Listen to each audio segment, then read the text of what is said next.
Good evening, everybody. 7 o'clock on Wednesday, April 30th. Welcome to Zoom into Wine. My name is Ian Blackburn. Every Wednesday, we get together with some great people and taste some amazing wines, learn a little bit, get to share some information. If you order the kits from us, we deliver them for you. And otherwise, you could just be here with a glass of wine in your hand, join our membership. Subscribe on YouTube. You can watch these live right on YouTube every week. We're trying to figure out ways to grow, Zoom into wine. Ideas are welcome. But we are having a lot of fun doing these, and we've been doing them consistently, and I think that's part of the key. And I'm very, very happy to be here today to taste some amazing wines with you. Just happens that one of my best friends is on the Zoom with us tonight, Mr. Clay Mortson. On my screen, is right to my side here, that side. Hi, Clay. Everybody. Hey.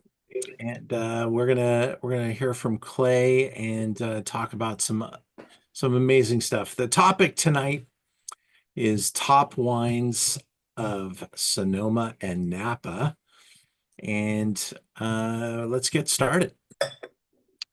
We we pull these Zooms together with different ideas, and I really think that I spend a lot of time teaching people about wines of the world. I don't spend enough time talking about the wines in our own backyards. And Sonoma and Napa, Clay, I don't know why those are in that order like that. Maybe it's because it's Napa and Sonoma, the name, but should be the other way. You usually see Sonoma on the coast and Napa. I don't know. I didn't notice it until just right now, but my graphic designers, they probably don't know that Sonoma is to the left of Napa Valley, but You can't even use the alphabetical side to I mean, it doesn't, yeah, maybe that's what it was. Who knows? yeah, who knows? But um, that's what you get when you're a slave driver like me, and I've got these guys working super hard. Um, Clay, we got to meet each other. Gosh, it'll be 30 years ago pretty soon. And we were working at a winery together at Kenwood Winery up in Sonoma. We became good buddies there. You were handling Northern California, I was handling Southern California. And then we took this magical trip to France and really had some amazing experiences together. And then we've been experiencing life ever since then. Your family, your kids, your career, your winery. You've got a lot to be proud of, and I am really proud to call you a good friend of mine.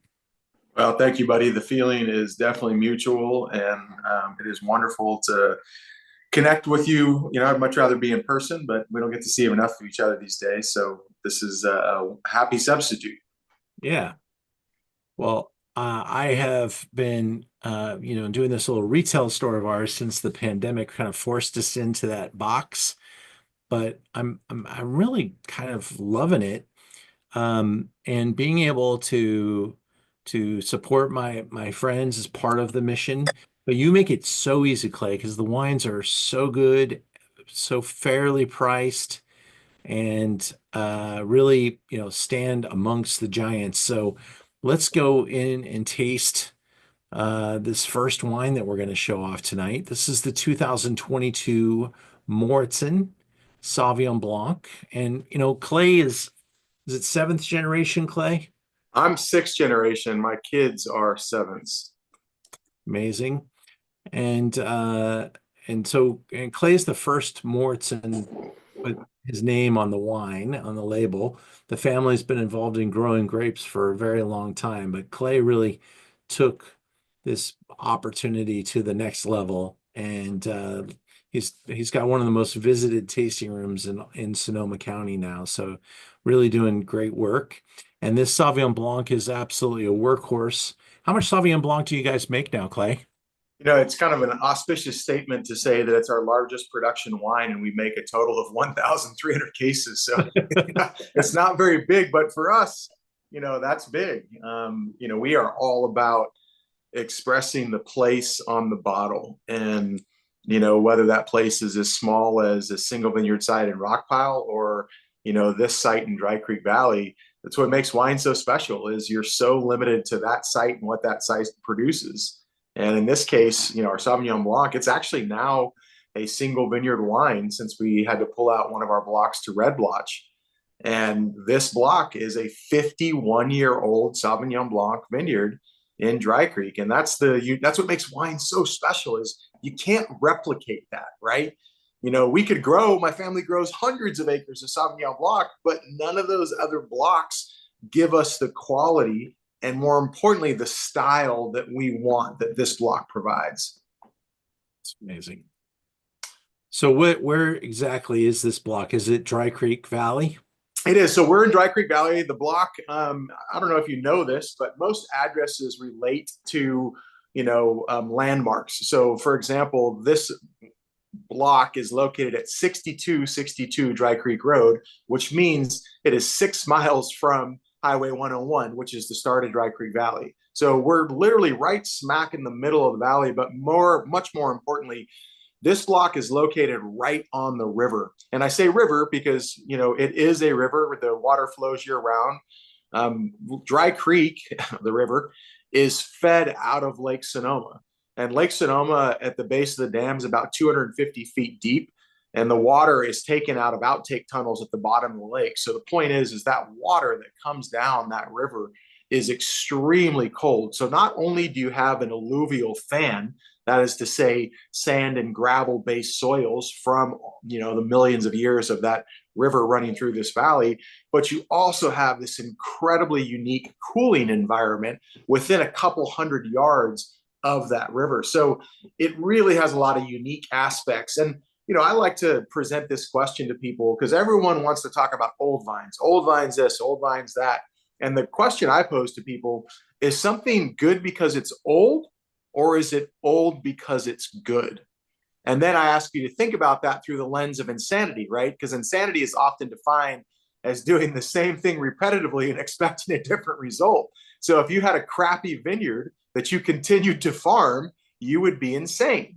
So my point is the only reason any vineyard is ever allowed to get old is because it's exceptional. And I think, like most human beings, I heard David Raffinelli once give a beautiful analogy of a grapevine to a human being. We kind of start to really hit our strides in our 40s and 50s. We may be really productive in our 20s and 30s, but we still have a lot of wasted energy that isn't directed all in the right place. But when we get to our 40s and 50s, we've been there, done that. We take the energy that we have and we put it into really important places, the most meaningful places. And that's kind of what happens with a grapevine.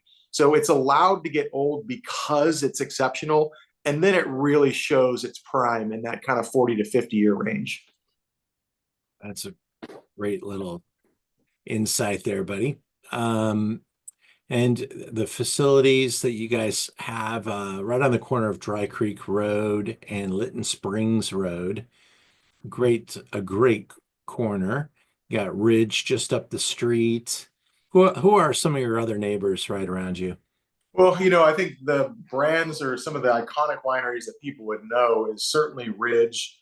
Dry Creek Vineyards is, I say a driver and, 3 wood away.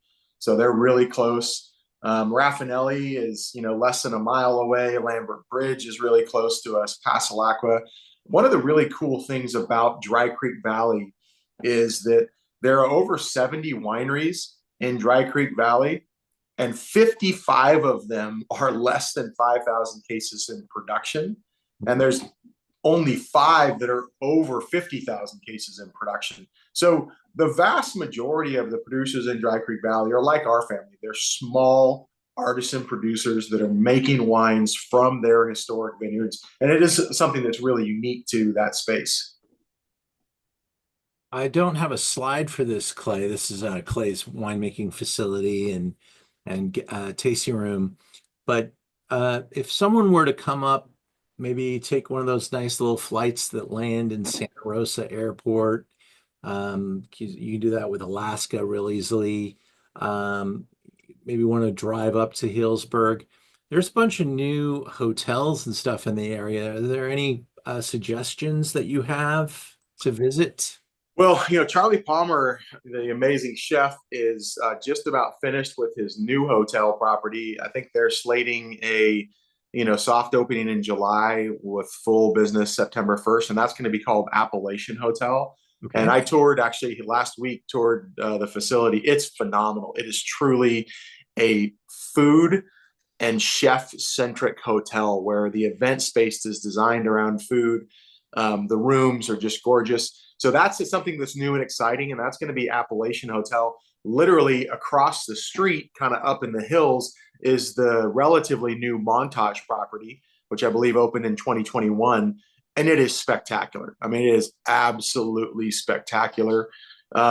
We have the Hotel Hillsburg and H2 hotels in downtown that, it's just so special to be able to stay on the square in Hillsburg where you can walk to some of the greatest restaurants in the United States. We have a 3-star, 2-star Michelin restaurant here in Hillsburg. We've got one of the top 10 bakeries in the US as named by the New York Times here in Hillsburg. I mean, it is an embarrassment of riches. So, and as Ian said, it's almost, kind of sad that more people aren't aware of how easy it is to get here from Southern California.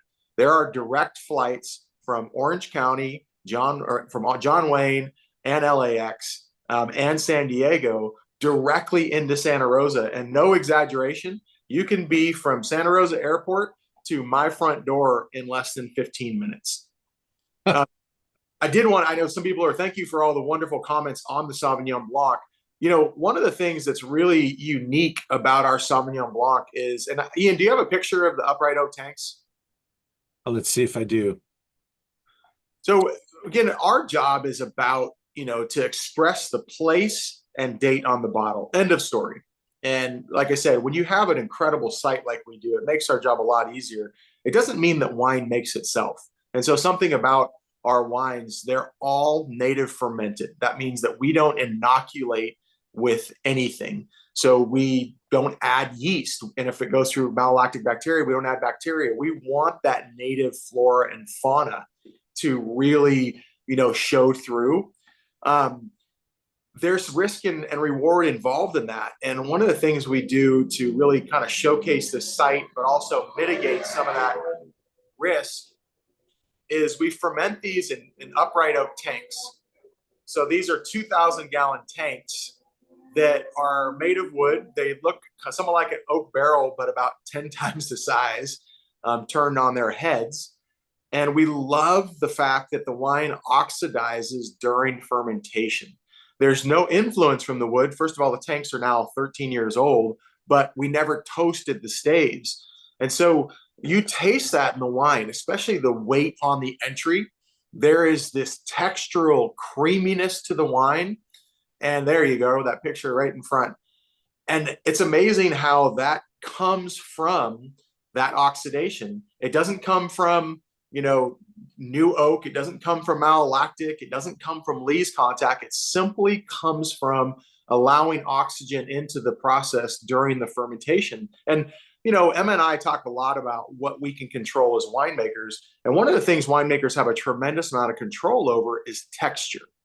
The question just becomes, how do you create texture in a wine? Do you create texture through malolactic, through oak, through oxidation, through lees contact, through skin contact? And for us, we feel like the least interventionist way to do that with a Sauvignon Blanc is allow it to oxidize during fermentation to give you that softness, but there's no malolactic.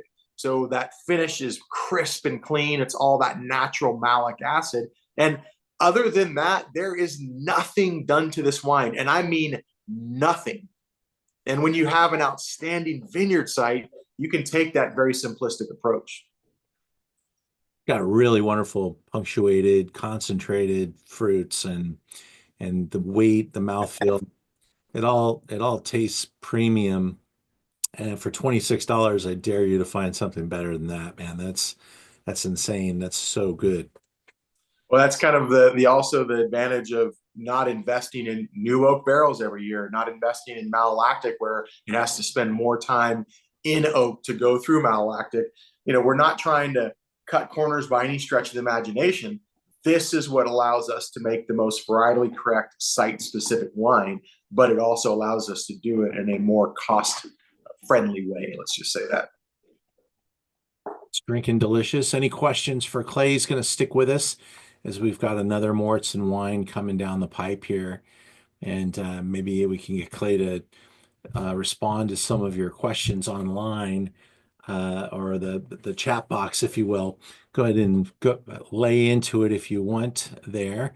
Um, Thomas, good to see you, sir. I'm glad that you can make it. Natalie, thank you so much. Sandra, Lisa Tess, aka Giants fan, sitting right there. Uh, always great to have you all. Um, I gotta tell you, Ian, because there's all this baseball talk. So, yeah. what I said to Lisa that's complicated, long story, is I'm really an Atlanta Braves fan Uh, because we have so many of the Braves players and executives that are, really good customers of ours that are in our wine club. And so I told the CEO of the Braves a couple of years ago, he was talking about his retirement plan. I said, well, you better win one of these. And he said, well, if I win one, you better do a special bottling for me. So sure enough, the next year, 2021, they win the championship. So we made these beautiful custom etched bottles for the Braves. Well, literally about 6 months after that, Dave Roberts, who is a really good friend of mine and a great customer of ours, was in the wine library. oh no. And he's like, what the hell is that? He's like, you got a Braves thing in here? And I was like, hey, you win a championship, I'll make one of those for you too. And so obviously I had to eat my words. Yeah. And you have to see the beautiful, beautiful bottles that we did for the Dodgers and for Dave Roberts. They're pretty awesome. I needed to know a lot more about these and take some stock. Let's go. Yeah, me too, Ian. Yeah. Yeah. Ray Marie's on the Zoom with us. She's our resident Dodger fan with me, defending off the Giant fan. So Yes. well, Clay, hang tight for a second. I'm thrilled the way those wine performs, and it's a great representative tonight for Sauvignon Blanc.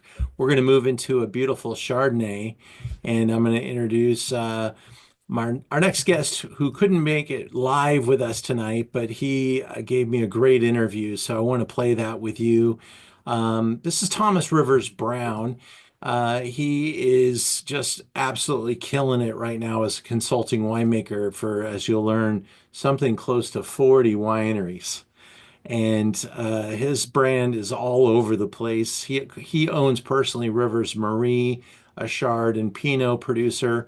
And I did call out the fact that tonight I'm showing off two wines from Thomas Rivers Brown. One's a Chard and one's a Pinot. So I interviewed Thomas yesterday. Let's take a look and hear from Mr. Thomas Rivers Brown, and go ahead and start sipping on that Shibumi Knoll Chardonnay. And then we're going to move into the Pinot Noir from Senses. You're going to love both of these wines. And I know your resume is quite extensive, and I'll detail it even more when we go live. But we'll taste through the different wines and let's see where we were supposed to. Probably weren't supposed to have that part of the interview. That's my little pre. So let me see where we're at. And I'm going to say it's about there. Let's go. Let's go. And they came to me and said, hey, we've got some acreage. Maybe we can have some fun with it. And we looked at a bunch of different clones and we're like, you know what? Clara is the best thing on this hill. So why were we going to plant anything else? Because every year we would make this other block of whatever clone and declassify it. So we did all 8 acres to Clara. And I think the combination of that area and that clone is just magical. Thomas, how did you get into wine? So I grew up in South Carolina. The family, not big wine drinkers, not wine drinkers at all, as a matter of fact. Not definitely drinkers, not wine drinkers. And then I ended up at the University of Virginia. I had a girlfriend there whose dad was a wine drinker, and her stepfather as well was a definite drinker, had a place in Provence with a pretty cool cellar. A place been in his family for a little bit of time, I think. So it was kind of on both sides of her family. And there was wine on the table most every night. And every time I'd go over there for dinner, I'm like, I don't understand what this is. I don't understand why it tastes like this. This is amazing. I dated her just long enough where they had to start giving me Christmas gifts. So they started giving me books on wine. And, if you showed interest in something, people are always willing to open it, wine out to dinner. And I was just like, this is crazy. And then this same girlfriend won the Rhodes Scholarship. And that coincided with her being the keynote speaker at a UVA capital campaign event. And I was there as her guest. And I'm sitting next to this woman who's organized the event and provided the wine and all this stuff. And she's like, "What are you still doing in Virginia? You need to get to Napa like immediately." So the next week, packed up my car and drove myself across country to Oakland and started crashing with some friends. I slept in a friend's closet for 3 months for $50 a month. So you can't beat the rate. Full share of utilities, but reduced rent. And then just came up to Napa and knocked on a bunch of doors and ended up with 7 part-time jobs, and just finally kind of found my footing when I made it to Turley in '97, and All Seasons Wine Shop in Calistoga just before that. So those were the two foundations for me for really getting into wine. Amazing. That's a journey.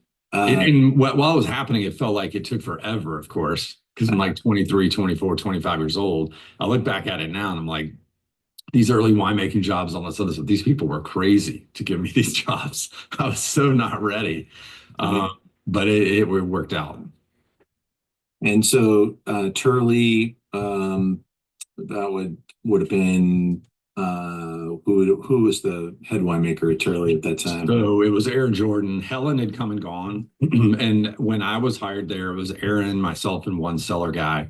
And he left pretty soon thereafter. For the longest time, it was a kind of a guy in the front of the house, a guy named Bob Nicolason, who unfortunately is no longer with us, but Bob, Aaron, and myself. And then Larry was kind of semi-retired from being an ER doctor, so he was out there a bunch. And that was kind of it. When I started in December of '97, it was a really small crew. Incredible. And now you are the winemaker or consulting winemaker for how many projects do you have in your helm at this time? I think it's now high 30s. Unbelievable. That's crazy great. Yeah. And do you have any? I mean, some of them are teeny, and tonight we're going to taste 2 projects like Shibumi Knolls. Is that the smallest producer that you? Not quite, but it's on the way small side. And that the basis of that project is the wine that you're tasting tonight, that Buena Tierra Chardonnay. Got to know Don Ross, who also is no longer with us. Just as wine drinkers, Don had an amazing cellar, and he was one of the most generous people I've ever run into. So we would get together with a group. There was a bunch of other people in that group that were winemakers, wine lovers. And Don and I began our relationship as friends. And then eventually was like, I don't understand why I'm not having you make my wines. We have similar palates. We have a passion for white Burgundy. All these other things kind of fell into place. And then I jumped in with Shibumi, 12 years ago or something like that. Mm. And what intrigued me about that project is this block that you'll taste in this bottle was planted in 1972. So it's one of the older parcels still out on in kind of that Russian River area. We think it's Old Vine Wente, but we're not 100% sure. But the vine age is really what unlocks the specialness in that wine. I mean, for Chardonnay and Pinot, I think it's hard to replace the impact vine age has on a wine. And that is a really unique Chardonnay. Is there anything that you do like special or don't do special just to keep that uniqueness? Well, so if you and I went and walked this block, you might be a little abhorred by the condition of some of the vines in the block. So really unlocking the goodness of the wine is farming that vineyard literally vine by vine. And I think when, Clay jumps on, and I know his background a little bit, when you talk about these old vine vineyards, you're not farming a vineyard or a vineyard parcel, you're farming every single vine individually. Some of these vines can support 4 clusters because they're maybe not in the best shape. They may be getting towards the end of their life cycle. There might be some virus pressure, things like that.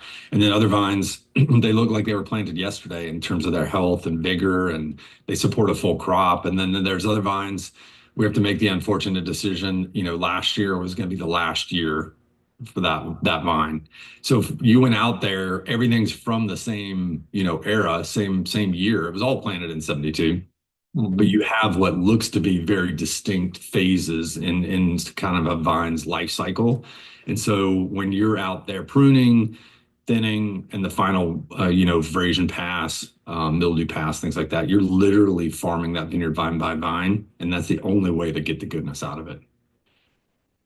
Chardonnay has had its ups and downs. It was, and may still be the largest consumed white wine sold in America, but it certainly was punished a little bit with so many other grape varieties being brought into the American market and the expansion of Sauvignon Blanc and Albarino and Pinot Grigio and all these other products. But it appears that Chardonnay has really hit another gear, and I think you make a couple of them that are responsible for that.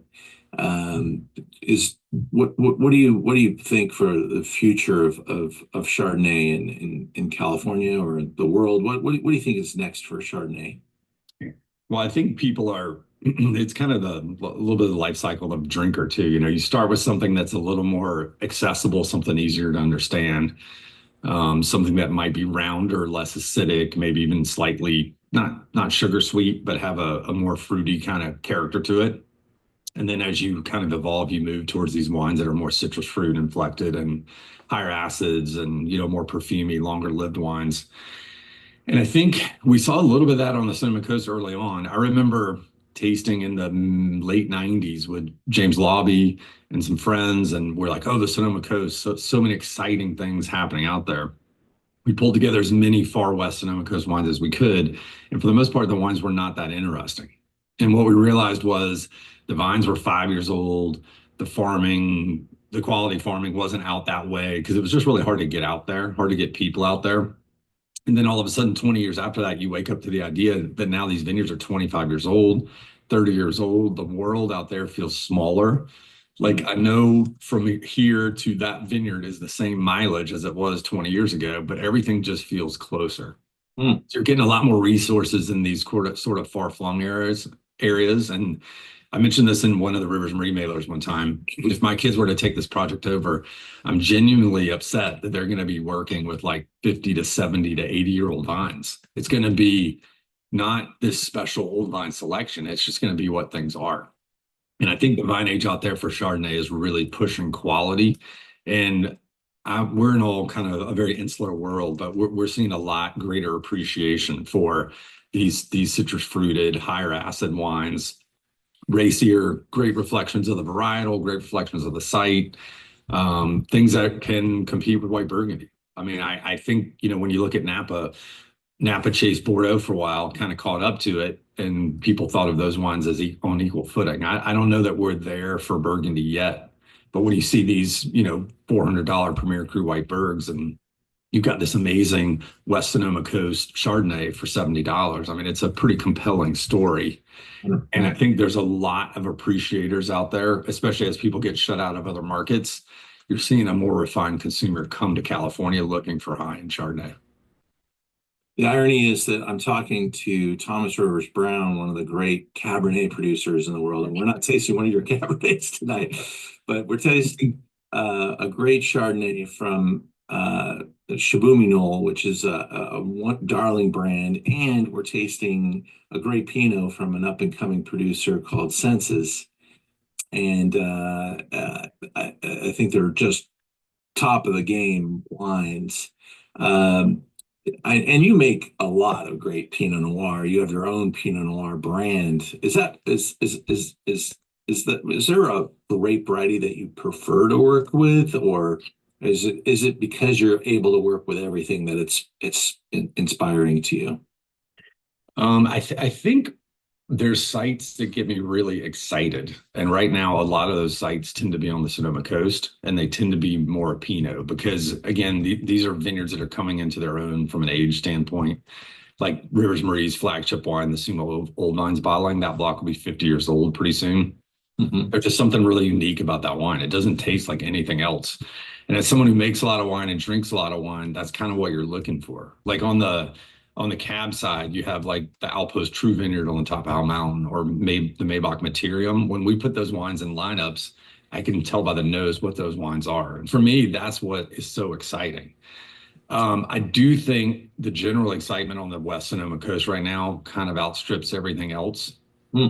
The quality is just crazy. And I know people are getting tired of hearing me talk about it, but it is just shocking how good the wines coming out of there are. Like the 23 vintage, which will be kind of the next current release year, it is the wines are just awesome. I mean, it's hard to kind of wrap your head around what's coming out of there. And there's just a lot of joy out of there. And I think right now with the wine world being a little up and down and drinking preferences changing and all this other stuff, anywhere where we can go to find wines that are just kind of packed with joy is something that I think resonates with everybody. What what do you think, in this my final question, what do you think is really, if you were to project out a couple of years, what do you think is going to be the next thing we're talking about, or the next big thing that's exciting you, and where wine is going? I mean, for all these projects that I have, I'm Napa and Sonoma based. I really don't do anything else outside of those. I think we're going to see some generational changes, which always kind of reinvigorates the market. You're going to see some kids coming back home and taking over family wineries, and people right now, it's tough in the market. It's tough to sell wine direct. It's tough to sell wine three tier. But I think with this severe contraction that's happening in the wine market right now, it's going to make things more affordable.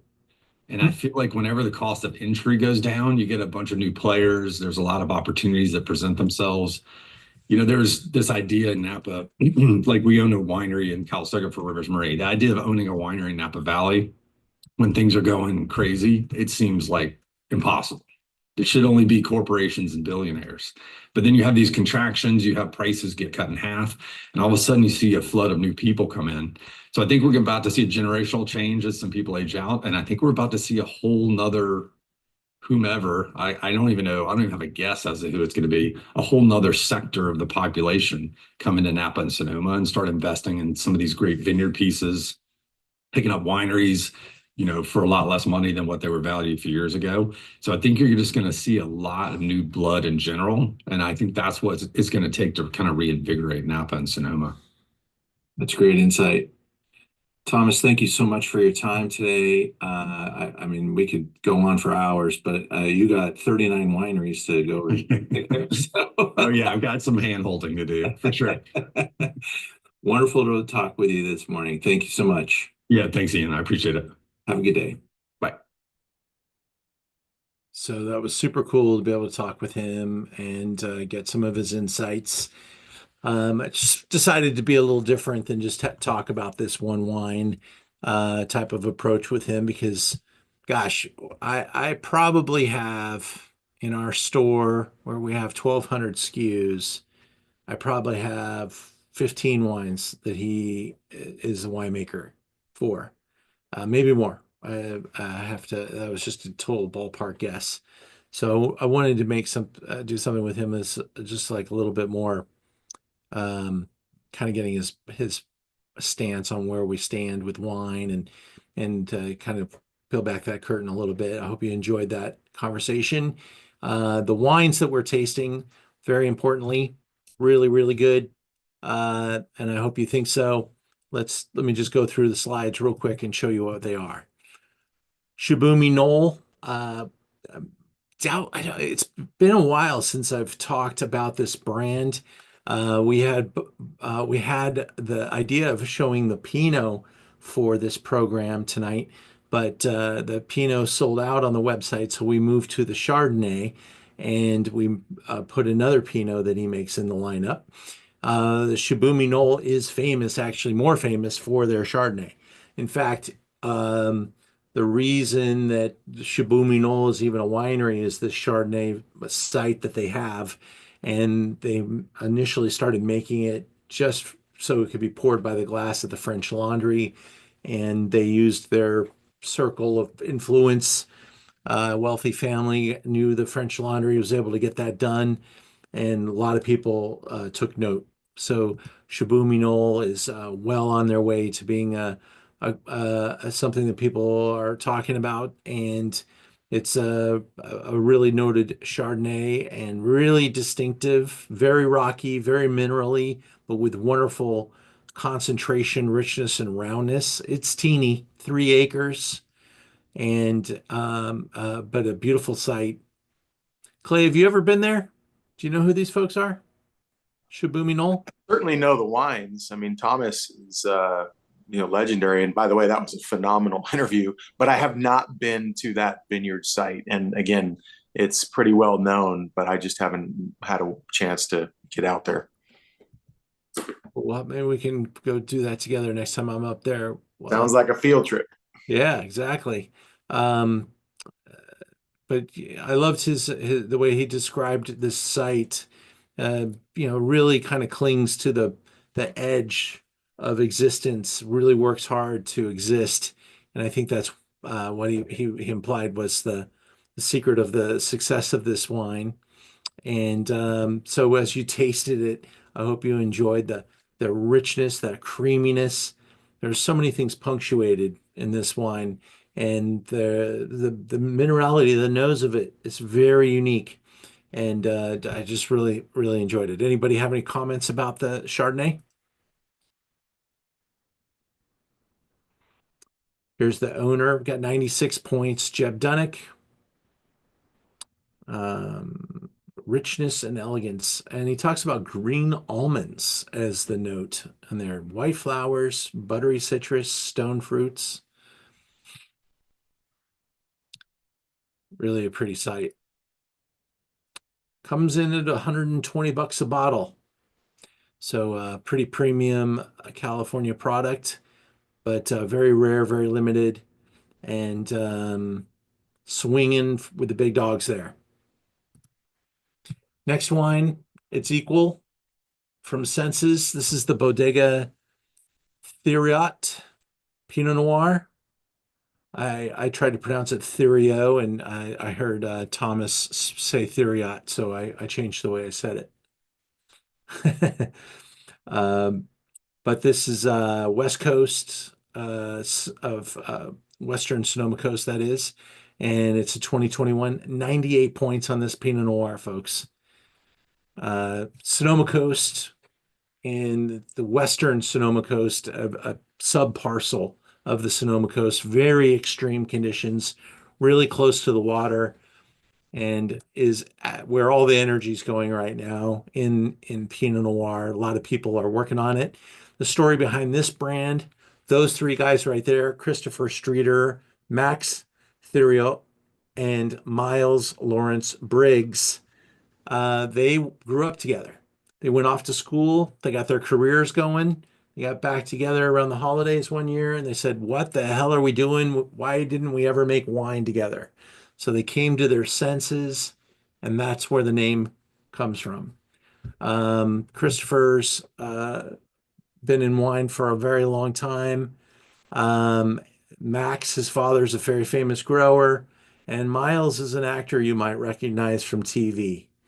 And so all three of them had very different career angles, and they got Thomas Rivers Brown to be their winemaker, and they know everybody. So they're really growing fast and taking names and really building their reputation in a big and meaningful way. Here's a nice little shot of the western Sonoma Coast. That fog influence and the forest influence, both equally important. It's 100% Pinot Noir. The vines were planted in 2016. Pinot Noir is just kind of famous for that thinner skin, but really beautiful mouthfeel, almost velvety type of mouthfeel. Cherries, violets, raspberries, strawberries. There's a lot going on in the nose of this wine, and I'm going to ask you to help me describe it a little bit here in a minute. But crushed pine needles, Bramley blackberry, lavender oil. Those aren't your typical descriptions of Pinot Noir, and this is not your typical Pinot. But there's the three buddies right there.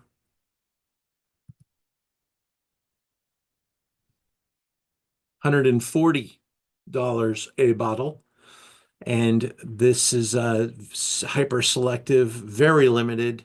I think I have 4 bottles left now, and I can't get any more. So it's a super small production. I think maybe 100 cases were made of this wine. Can you guys help me out with a little description, what you thought of it, ideas? I say, wow. Wow, good, Wow, yeah. Like a lot of plum is what I'm getting in the nose and also the taste. beautiful. I mean, there's things that perfume brands should be stealing from the nose of this wine. Agreed. Yeah, it's got just incredible complexity, almost a little bit of that forest floor popping through, kind of leafy mulch, um, kind of that little stem characteristic that might smell kind of stemmy but doesn't. It's got this really cool savory vibe going through. It goes fruit, savory, fruit, savory, fruit, savory, and it's just wild. It's got a really fun, I might say, I said lavender oil, but almost kind of like it's one of those like a perfume like patchouli or something kind of wild like that streaking through this wine. Stephanie, do you like the Pinot? Awesome. What's your husband making for dinner? Wow. We had BLTs. Oh, he took the Sometimes night off. it's Put him on the spot. Sorry about that. You guys are usually doing something pretty extravagant. He made a fancy halibut last night. So tonight I said, just do BLTs. That's cool. Nat, you're frozen on my computer. I hope you're still there. Come back in if you need to. Thomas, did you like this Pinot? I do, and it's one of those things that sneaks up on you a bit. It doesn't hit you in the face like some do. And the I wish I had a little bit more actually. I think with a right now I'm tasting this with mushroom risotto, maybe. Nice. Really nice, yeah. It would be nice to have that pairing with it, I think. And it leaves an incredible nose in the glass after you sadly finish your 2 ounces of the wine. So very nice. Fantastic. Glad you like it. Yeah, we just kind of moved some things around and that just kind of popped out. I'm like, oh, Thomas Rivers Brown, we got to show that. So that was cool. Well, I'm glad we were able to share that moment there. And if anybody else has more comments, we'll welcome them in a minute. Let's go back into our slideshow and take a look at our next wine as we move into the future here. But first, next week, if you think you like Chablis, or maybe you think you don't like Chablis, you got to be with me next week. The Zoom we've got together for next week is the who's who of Chablisville. It is an awesome region to learn about. The wine quality will be spectacular, and I'm very pleased with the results. We only have 4 sets left for the Chablis Zoom next week, and that will be a big crowd, and we're excited about that too. So thank you all very much. I'm sure some of you are doing that. But if you're unaware of it or still want to do it, there are just a couple sets left. And moving out from there, we've got Armenian wines in 2 weeks, then Zinfandel on the 28th, Santa Barbara on June 4th, Best of Spain June 11th, and I'll have Zooms built out into July next week when we meet again. Clay, It's time for Zinfandel. And you are my Zinfandel superhero. I got to make my Zinfandel with Clay, and he just operates at such a high level, really professional. And I really appreciate him as an operator, a businessman, and as a great friend. So let's taste your 2021. And you're probably moving into your 22 right now, right? Maybe even 23 is coming down the pipe. Yeah, we are actually just, I would say we're sold. We're out of the 21. We've been out of that for a while. And we probably will move to the 23. My guess is in July or August. So, and it's they're just, we're in this run of fantastic vintages for Zinfandel, especially from Rockpile and Dry Creek. So it's been a lot of fun. So it's awesome that you still have a little bit of the 21 because it is drinking spectacularly. Yeah, well, let's get into it. We are all the vineyards are in Dry Creek Valley for this wine. They are, but if you can highlight on your map there, that very small section where Rockpile and Dry Creek overlap, that little tiny bit right there, exactly. All of my family's Rockpile vineyards are in that overlap. And so one of the huge advantages that we have with our Dry Creek Zinfandel is that anything that doesn't make it into our single vineyard classification essentially gets declassified into the Dry Creek. And so you have truly some of the best Zinfandel, some of the best grapes grown in California that are going into this wine, and not because they're inferior. They're coming from the exact same single vineyard sites that we're making, but it's just a barrel here, a barrel there. And from blending that sometimes you need a little bit more new oak or a little bit less oak, and this barrel doesn't fit the blend. So it is without a doubt one of the points of differentiation of our Dry Creek Zen blend is how much Rockpile fruit goes into it. Cool. And as a production, how much Zin are you able to make? Is that vary pretty widely? Because production. It does. It's funny, with as much vineyard as my family farms, and as long as we're doing this, we've been doing this, I still buy my fruit from them by the block. It's not like I have, a contract that says I want 5 tons, but I'll take 10. Like, I get specific rows. And so our production does, swing pretty wildly. Just talking about overall at the winery, 2022 was such a small vintage. And so our production dipped all the way down to like 6,000 cases overall. And then the next year, 23, and I echo what Thomas said, I'm trying to say this properly, objectively looking at, wine quality metrics, the best vintage we have ever made.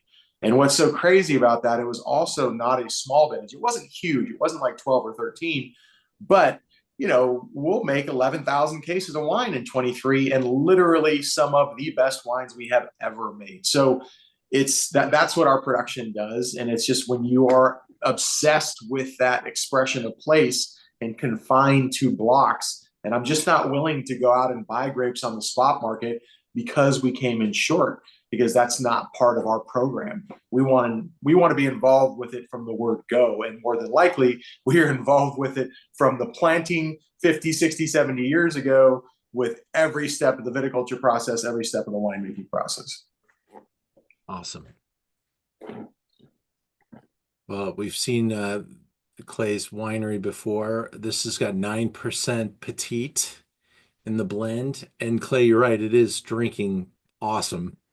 If every Zinfandel tasted like this one, we would have a lot more Zinfandel fans in the world. This is such a great ambassador wine for you. And it's got it all, from the spice to the wonderful fruit component. The nose is just lovely. Everything about it is elegantly put together. It's not 17% alcohol either. It's got really good balance and just really beautiful wine. Well, I love Thomas's description of the Pinot, and I think there's a common misconception, that Zinfandel is a thick-skinned varietal. It's actually a very thin-skinned varietal and even larger berry than Pinot Noir. So when we talk about juice to skin ratio, the two varietals are very similar. And I think when done right, they can really exhibit some characteristics that mimic each other. I'm not saying that the flavor profile is the same. I'm talking about the elegance that they have, the weight on the palate, the level of complexity. And what really makes Zin different than Pinot and is like, puts it over the edge in terms of difficulty is that not only does it have thin skins, but it ripens unevenly. And I think it also is what turns people off of Zinfandel is so many times, winemakers are guilty of addressing the symptom, not the problem.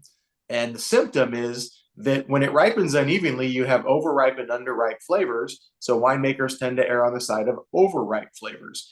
If you were addressing the problem, you would say, how do we get it to ripen homogeneously and so that we have this uniformity? And it comes back to site, as always. You have to grow Zinfandel in the perfect location, like any other great varietal. And one of the challenges that Zin has is it is California's grape, right? It's planted everywhere, and it has been for over 150 years, but that doesn't mean that it should be planted everywhere. So I think as we have come into a greater understanding of California's terroir and that we should be growing Pinot and Chardonnay on the Sonoma coast, and we should be growing Cabernet, on benchlands in Napa and Sonoma counties, we have a much better understanding of where Zinfandel grows, greatly. And my family's blessed to have some great Zinfandel sites, but beyond that, you have to farm it impeccably. And I think even more so than other varietals, there's just very little margin for error because of its difficulties. So when you get all those things right, you can truly make a wine that has the complexity, the longevity, the varietal correctness of any great wine in the world. And that's what we strive for at our Zins. Nice. Well, 94 points, Wine Spectator. I think that's a great score. I'm glad to see Spectator finally give some good points for Zinfandel as well. And that's we joke that a 94 on Zinfandel is like a 99 on Cabernet. They just don't reward Zinfandel, which is so crazy because if you're judging a wine on its own standard, there is a perfect wine in every category, yet they've never given a Zinfandel 100 points. And it's like you shouldn't be judging it against Cabernet or Pinot Noir, but we're very proud of, not that we live and die for scores, but we just got 94 points on the 22 Dry Creek Zin. all right. And I can tell you that after tasting, this is the season that we're tasting with critics. So we just tasted with Dunnick, we just tasted with Robert Parker, we just tasted with Enthusiast, and obviously we tasted earlier in the year with Spectator. We've got some exciting stuff coming down the pipeline. Emma is just absolutely crushing it right now. We were opening up some Zins the other week, and we just tasted our 23 Growers Reserve. And I told Emma, I said, I think this is the best Zinfandel we have ever made in 27 years of winemaking.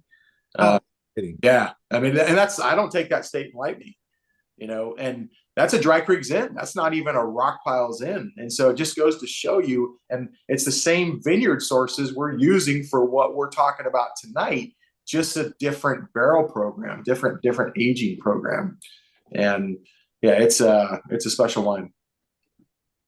Well, if you ever want to get up to see Clay at Mortson, please let me know. I'd be happy to help him know that you're coming, and very hospitable place to go and enjoy, relax. Dry Creek is a lot of fun. This is $36 a bottle. It shows we have 11 remaining in stock. I think I'm down to about 6, maybe now, 7 or 8, maybe at the most. But we'll probably, the next vintage we get will probably be that 02 or I'm sorry, 22 or 23. So Clay, I want to finish with the question I asked Thomas is, what do you think is the next thing we're going to be talking about in wine, coming down, and what's kind of exciting you about the future? There's obviously a lot of discussion about the wine industry and what's happening on, going on right now. And one of the things we're really digging into at the winery is focus. We want to go deeper, not wider. Let's become absolute freaking experts at what we do. I'm not going to throw on a pair of skinny jeans and, wear a pearl snap. I'm just, we don't want to chase like the next new shiny thing or, be hipsters. We want to be the absolute, category leader. And so that's what we've really been digging into. And, I agree with Thomas that some of the stuff happening out on West Sonoma coast is really exciting, but I would qualify that as, with the ever-changing climate and the things that we're dealing with, we really need to find sustainable sites. And it's what's exciting about Sonoma Coast is, you have the greatest air conditioner in the world and Mother Nature providing, that backdrop that keeps the temperature moderate. And, for our family, we're really digging deep into places like Rockpile that, have, for different reasons, you've got surrounded by Lake Sonoma, you've got this incredible, air conditioning of Mother Nature to create these moderate climates to grow grapes in. And those are the sites that I think are going to be really exciting in the next decades, is those sites that, aren't exposed to the climate change the way that other places are. You're going to see hardier red grapes being grown on the eastern side of Russian River, and you're going to see places like Sonoma Coast and Rockpile continue to thrive because of the moderate climate. Hey, Ian, could I ask Clay a question? Please. So first of all, love the Sauvignon Blanc, love the Zinfandel. Thank you so much for being in the program here. I was playing around on your website and I saw that you have the Morton label and the Rockpile label. How do you think about the differences between those? Great question, and thank you for bringing that up. And then we also have our loam label on the website, and it'll help you explain it. So I mentioned a couple times earlier our obsession with expressing place. And I always tell people wine is so underappreciated in the sense that every bottle tells you the story of when and where, and every bottle can be as simple as having a single ingredient. I mean, that's incredible that we can consume that. So with our Dry Creek wines, the focus is on appellation. On our Morton wines, we make a whole bunch of different wines, and generally the focus is on appellation. So Dry Creek Valley, Sonoma Coast, Russian River. So we're making wines that are really, our goal is to express that area. The Rockpile wines are only single vineyard wines, and they're wines that are from my family's original homestead that we have been farming since 1868. So 7 generations of farming that land. So we're narrowing the expression of place from an appellation to a single vineyard. And then with our loam, to us is the pinnacle of expression because we're making single soil Cabernets. So again, all we're doing is narrowing the expression of place from an appellation to a single vineyard site to a singular strata of soil. Really trying to showcase, in our humble opinion, what makes wine so unique is that place and time, that impossible metric to untangle, that showcases what it is. And Rockpile is all Zin? Rockpile is not. The appellation overall, it's only about 200 acres in the AVA, so it is tiny. Yeah. To give you some perspective, like Russian River Valley AVA is 15,000 acres. So Rockpile is about 60% planted to Zinfandel and about 30% planted to Cabernet. And then the other 10% is made up of a hodgepodge of Rhone varietals, Petit Syrah, and like on our property, we grow all 5 Bordeaux varietals, as well as 4 Portuguese varietals, Syrah, Petit Syrah. So, but they're such minute quantities compared to Zinfandel and Cabernet. Awesome. Thank you. You're welcome. Thank you for checking out the website. Yeah. Thanks, Clay. Awesome of you to make time for us tonight. I hope your Giants continue to do well and the Braves don't. And it's going to be a fantastic baseball season. So it is. It's going to be National League. Yeah, National League, especially in the west side here, it's going to be very competitive. So, and that'll just be good for the brand of baseball, even if you're not a baseball fan. Well, I'm going to continue into some cabs. You're welcome to stick around and answer some questions there with the group and contribute any way you want. Otherwise, I know you've got kids running. Yeah, I need to go help some kids with homework and get kids to bed. But it has been such an honor to join you, Ian. And I agree. Let's get a dinner down south on the books and get you and all of your fans and participants up to the winery. We'd love that. Thanks, man. You be well. I'm going to drop my email in the chat for everybody to see. And if you are coming up or can come our way, I think it was Stephanie that made a reservation online while we were doing this. So thank you very much, Stephanie. But yeah, I'll drop my email in the chat. And so anyone that wants to reach out to me if you're coming up, just please let me know you're coming. That way we can, roll out the red carpet for you. And just thank you all for being here tonight. Clay, Stephanie's got a bottle of Beekeeper on her kitchen backsplash. Awesome. Yeah, so she loves her Zinfandel and she's been a huge supporter. So take real good. I was going to pull out the bottle of Rockpile and show it. I have several in my. We're doing some inventory. Obviously, tomorrow's the end of the month or the start of the new month, and we're doing some inventory. And came across a couple bottles of Beekeeper. So Emma and I pulled those aside for a tasting. So that'll be fun. Awesome. Well, please say hi to all the ladies in your life. I miss them all. All right, Ian. Thank you for having me. Everyone have a great night. Enjoy the rest of the wines. Take care, buddy. Bye. All right. Let's get into some Cabernet now. We'll move to the Napa side of the fence. Wine number 5. Didn't mess around tonight. We went some pretty top and elite efforts all the way across the board. And this is a wine called Mascot. And it is a delicious wine from our friends at the Harlan estate and wine brand. This is the 2020, which I will be honest, I did not want to buy 2020 wines. I told them that I just was going to avoid many of the 2020s. Well, I did say I would taste the 2020 and hear the story. And in 2020, why wouldn't I buy 2020 wines? Well, I couldn't make my wine in 2020, so I wanted very few references to remind me of how difficult 2020 was going to be, and that was part of it. But the fires and the smoke, I drove around in 2020 and I saw that smoke, and so I really wanted to make sure I didn't bring in smoky wines. And so I tasted the wine, I contemplated, I looked at it, I keep tasting the wine. I'm tasting it with you now, and I still detect nothing of smoke. And they really did start very early in the harvest in 2020, and they did a lot of work.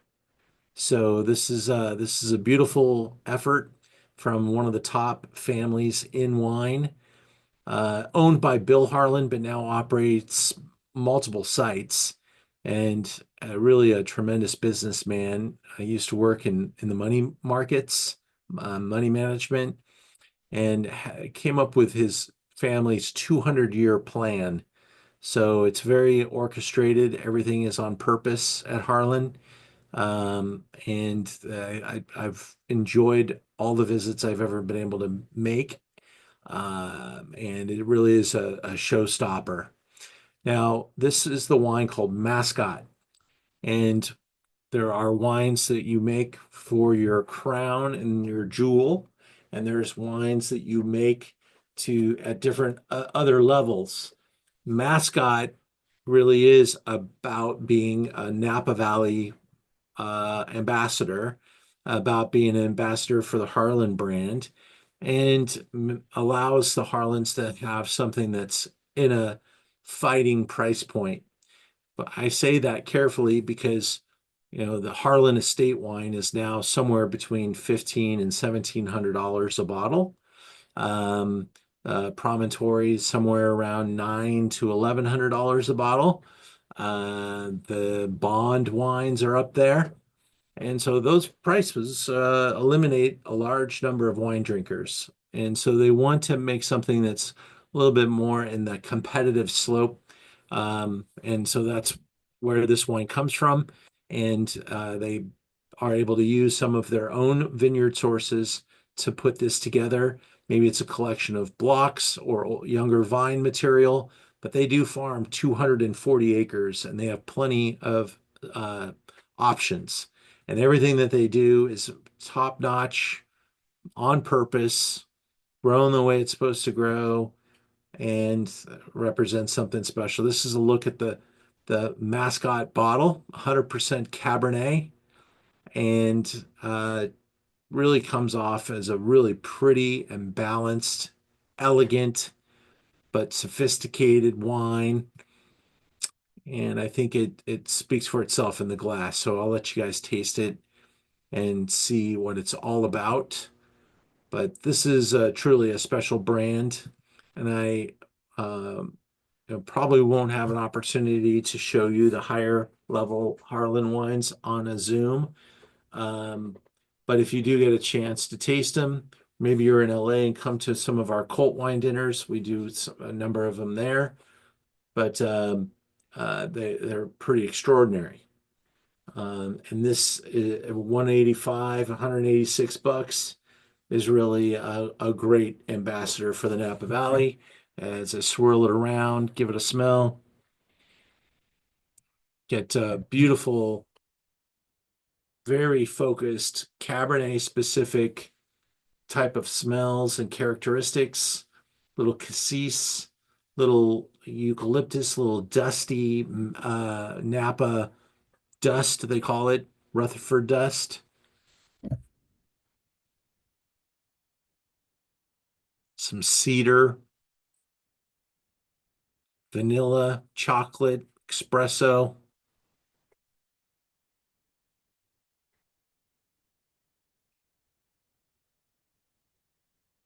Such a balanced wine. And so stylishly, some wines really will come and be pretty angular. Maybe they'll be really tannic, really oaky. This is just really pretty, and it allows you to drink it now.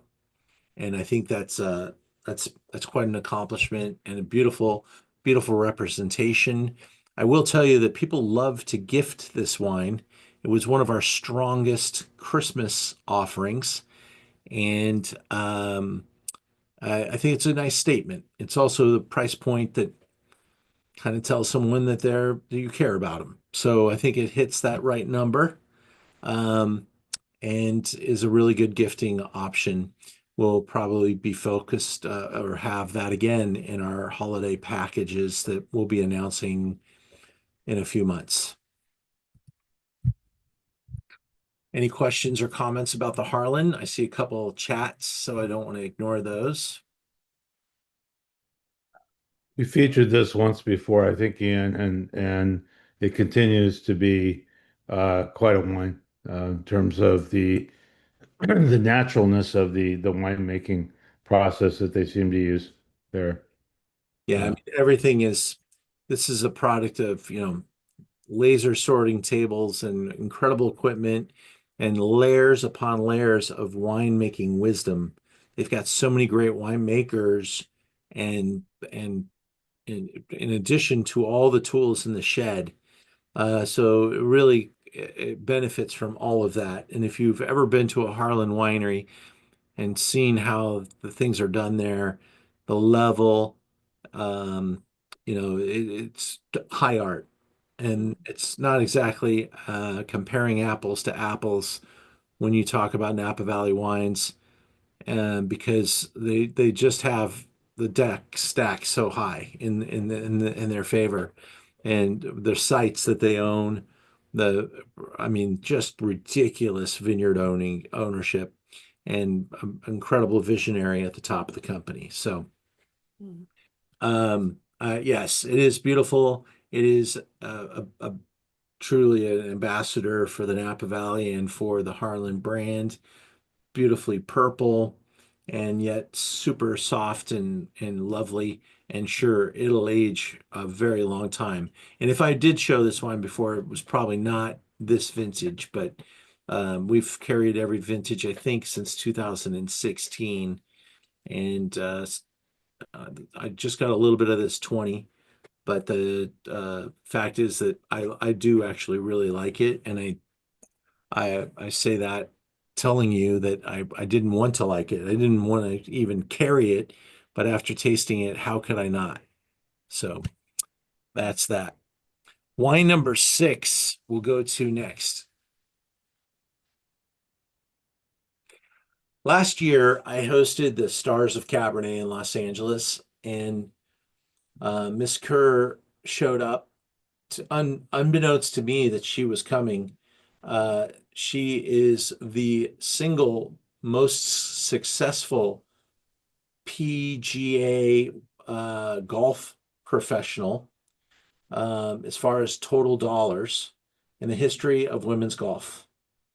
Jan Kerr uh, had a long and illustrious career in golf, and she may still be playing golf. I don't watch women's golf very often, but when I was a golfer earlier in my life, I got to appreciate the Women's Professional Golf Association allowed me to be a standard bearer. I used to carry the scores down the aisles there, and after the matches, we were able to go hit balls, or before the matches, go and hit balls with the pros. So I was really inspired by the female golf industry, and I did actually try really hard to be good at golf.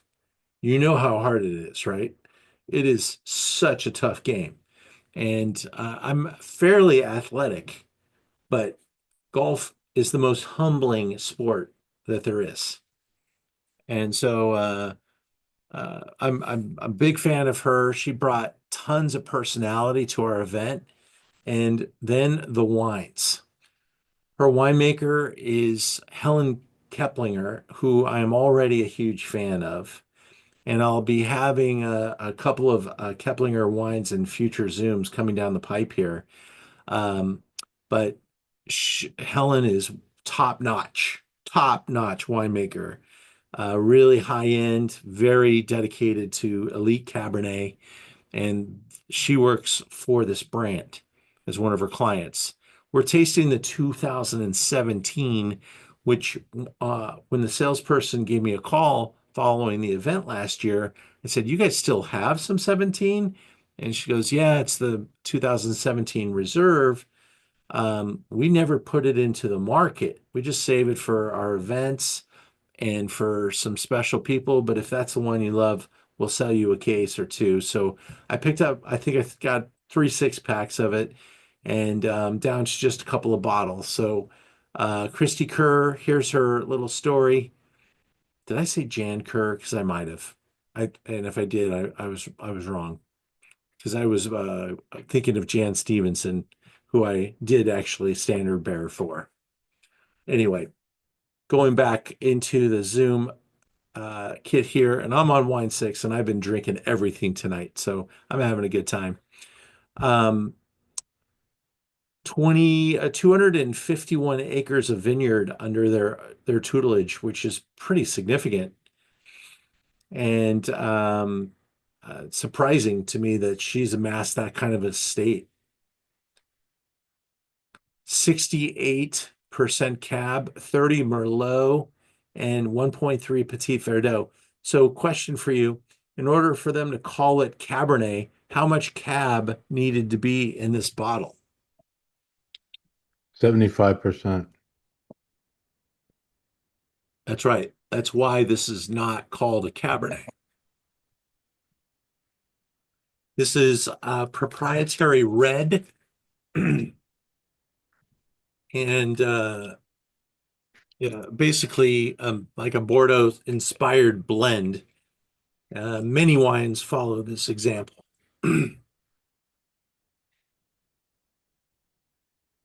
So Petit Verdot is often an accent variety. Merlot is playing a very strong hand in this particular blend. 95 points, James Suckling. There's Christy Kerr. Also beautiful like Jan Stevenson. In case she ever watches this, I have to say that now. And she sparkles in the room. Let me tell you, people were walking in the room and they saw her from, maybe 20 tables away. Is that Christy Kerr? And they were all surprised to have her there. I was surprised she was walking in. I knew that the brand was coming. I knew that the salesperson was coming, but to have her come into the event with us was pretty exciting. A nice view of the Napa Valley. And I'm supposing that's probably some of her vineyard land out there too. That's why this slide made the show. We're at $175 a bottle for the 17. I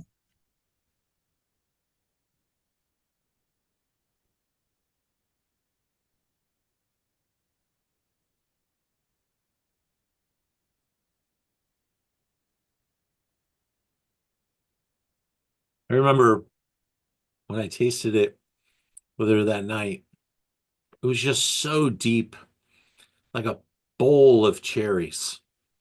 And the cherry skin kind of character that really kind of fills the mouth. I almost want to chew on that wine a little bit. The tannins are so pretty and really kind of help line the wine, but don't dominate the wine. And this is just such an enjoyable, thrilling bottle of wine. Not much of it out there. They may sell me some more, so don't be afraid. They might even still have some, but I'm pretty much alone in carrying this wine, and I like that. It's kind of fun. So I wanted to share it with you. It's something special, comes with a good story, and it's kind of a secret weapon because she really focuses a lot of her energy outside of the state of California. She brings a lot of people to the Napa Valley, and she has wine drinking fans and customers all over this country. She sells almost everything she makes direct to her mailing list. So it's really cool to have something that a lot of shops wouldn't have. Those are the kind of wines I look for, and I've really enjoyed carrying this one. If you're anywhere near LA, my next event coming up, May 8th, is a really fun dinner. I only got a couple seats left, but it is going to be fun. In fact, we've added in an element to it. We're calling it Godfather inspired attire. So dress up, come out to dinner, and enjoy a night of great Italian wines at a restaurant that's been in Los Angeles since the 1950s. And you feel like you're in the 1950s in this place. It's just got that super charm. Young winemaker Sal Marino, or young chef Sal Marino, has really invigorated the food there. It's a great spot. It's where all the Italian winemakers go when they come to town now. They go to Marino's. So, and we have a powerhouse lineup of wines for this dinner.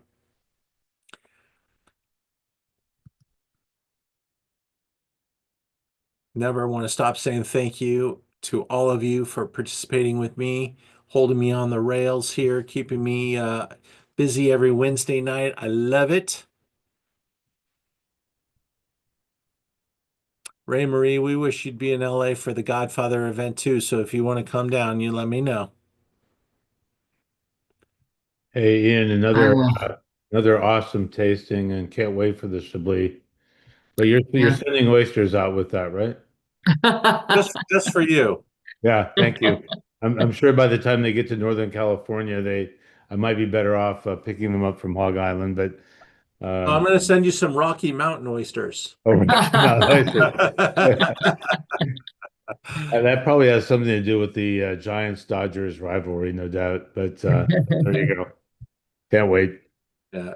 Yeah, this was excellent, Ian. And I my camera won't come on tonight, so I haven't been hiding. I just couldn't get it to work. But it came on, went off, came on. But this was really a really good tasting tonight. Thank you. And I'm also looking forward to the Chablis. Thank you. It's appreciative to your buddy Clay.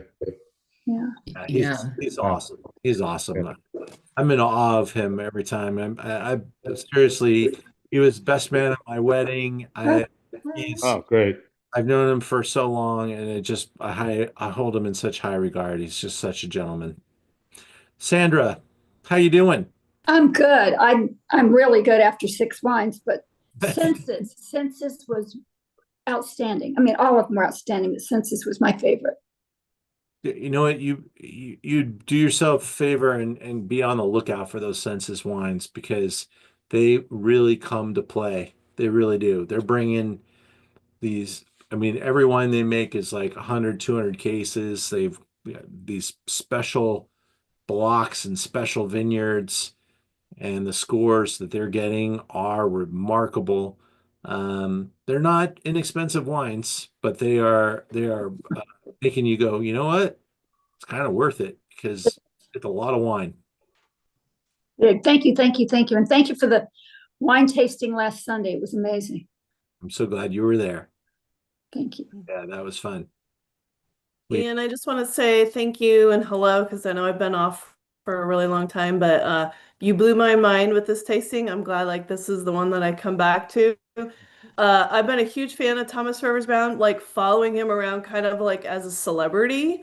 Haven't actually ever got to like, and I know we didn't actually talk to him, but just getting to like actually see a Zoom that you recorded with him was super fabulous. First found out about him at Alusa Winery. All right. And then have just kind of been like going down this rabbit hole of all these different places that he's a part of. And yeah, I have allocation for Rivers Marie and is it Ashton, which are both Pinot Noir and Chardonnay, right? So like again, not Cab, but yeah, that blew my mind. And I discovered the mascot during COVID. Oh. So Oh, wow. yeah, I have 17, 18, 19, and 20 of the mascot. So just Awesome. been like hanging out with them for a while and waiting to try them. But I'm glad that I got a sneak peek of the 20 now. I was on Zoom recording with him when I got this really large order, and I couldn't help but I saw it comes up on my phone, the little cha-ching noise. It's a Shopify store, and I'm like, what the hell did I just sell? And I told him, that's why I forwarded the video because I told him, I said, it's not every day I get a, $4,000 order.